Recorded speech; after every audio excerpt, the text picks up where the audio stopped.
Christmas from the staff and management of KULE, Ephrata. Price of imported oil is about to go up.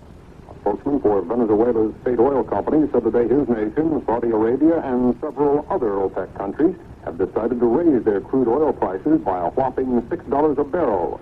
In New York, Exxon spokesman Chet Bushnell confirmed that his firm has been notified about the price hike. We can certainly confirm at Exxon that we have been notified by both Saudi Arabia and Abu Dhabi of a $6 per barrel price increase on crude. I might point out retroactive to November 1.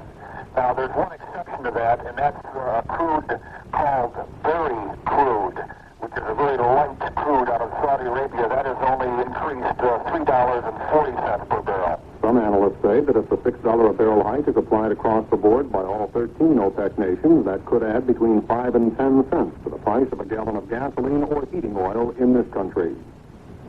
The Senate stayed in session till almost dawn today as oil state senators attempted to filibuster the so-called windfall profits tax bill to death. At issue, an amendment by Majority Leader Byrd that could add as much as $30.8 billion in taxes. The House today opened debate on the plan to bail out the Chrysler Corporation, with Speaker Tip O'Neill warning that defeat of the measure might lead to a nationwide recession. The automaker is seeking $1.5 billion in loan guarantees. On Wall Street, the Dow Industrials are up fractionally. This is James Limbach in Washington. Federal Appeals Court Judge J. Dickinson Phillips today granted a stay of execution to convicted killer Joseph Shaw, who had been scheduled to die tomorrow in the South Carolina electric chair. From Durham, North Carolina, AP radio correspondent Ron Colbert reports the appeal was based on a claim of inadequate defense. Although he has not yet given specific reasons for doing so, Judge Phillips did say he would have the terms of that stay worked out by late this afternoon. Richard Burr, a member of the Southern Prisoners Defense Committee, says he feels Shaw's allegation of being ineffectively represented by his court-appointed attorney, Kermit King, was probably a major factor in Judge Phillips' decision. Shaw confessed to the 1977 murders of 2 Columbia, South Carolina teenagers and was scheduled to die tomorrow morning. Assistant South Carolina Attorney General Brian Gibbs has not been available for comment, and it isn't clear yet if he plans to exercise the state's right to appeal Judge Phillips' decision before the entire U.S. Fourth Circuit Court in Richmond. This is Ron Colbert in Durham. Iran's Ayatollah Khomeini, the nation's foreign minister, and the militants holding 50 Americans captive have finally agreed on something. Independent observers will be allowed to visit the hostages, who are now in their 40th day of captivity. However, no date for such a visit has been set. President Carter's decision to order Iran to cut its diplomatic staff in this country to skeleton proportions has won praise on Capitol Hill. Senate Foreign Relations Committee Chairman Frank Church thinks it's the right thing to do. The reductions in force that the administration has ordered, I think, are in line with the general policy of the country to keep adding pressure on Iran to release the American hostages. Some 183 Iranian diplomats will be required to leave the country within 4 days. The price of gold is at new highs again today. In London, at the afternoon fixing, bullion was pegged at better than $458 an ounce. This is the Associated Press Radio Network.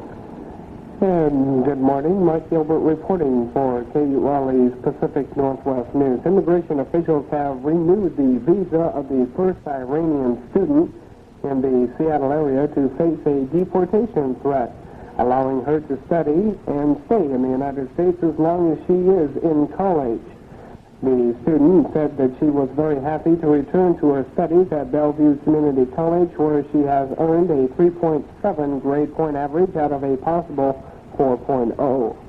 The attorney for 16-year-old Dan Harlan made an impressionable plea to a King County Superior Court jury that they reject the rape and murder charges against that youth. The jury began deliberating their verdict yesterday afternoon. After 7 days of trial, Harlan claimed his 11-year-old cousin consented to sex and he shot her accidentally. A Kirkland father has won a battle to bring to trial the boy he thinks is responsible for the tragic death of his son over 1 year ago. Alfred Calloway, through a rarely used procedure under such a citizens can file a criminal complaint, persuaded the King County prosecutor Norman Maley to file a negligent homicide charge against Thomas Wallen, now 19 years of age. The weather outlook for Ephrata in the central basin area, wind warning advisory, increasing winds for today, chance of little rain or snow for this morning, chance of more freezing rain, possibly mixed with snow for later this afternoon and tonight. High today, 45 to 50, lows tonight near 30, southwesterly winds 15 to 20 miles an hour this morning, becoming gustier later this afternoon. Currently, downtown Ephrata temperature 42 degrees. We take the world seriously. That's why when we do news, we do it right. When it's time to face the facts, listen for news from KULE.